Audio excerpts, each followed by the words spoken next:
if you look at like a company like Salesforce, they hit point of critical mass when they absorbed about 15% of the market, and then they ramped quickly to 85% over only a number of years.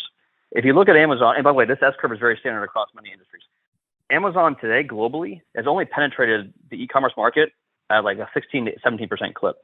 My point is they're just hitting the point of critical mass. So you think Amazon's big today? Well, wait 10 years from now. And my point is, we know how this works. They have a ton of warehouses. That's why they're building everywhere.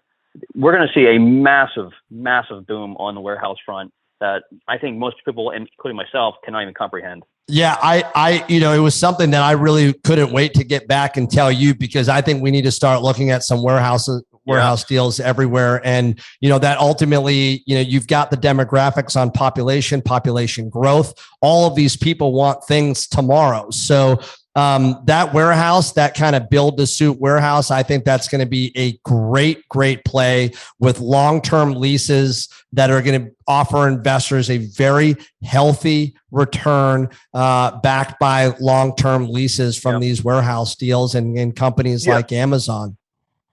Yeah, and I don't think you'll get to the upper teens, low 20s as you get in like land development deals. Because frankly, the risk is just not there, right? The risk comes in the development piece of it, again, easier in some ways. But once they sign a 10-year lease, those are probably pretty profitable businesses. So 100%.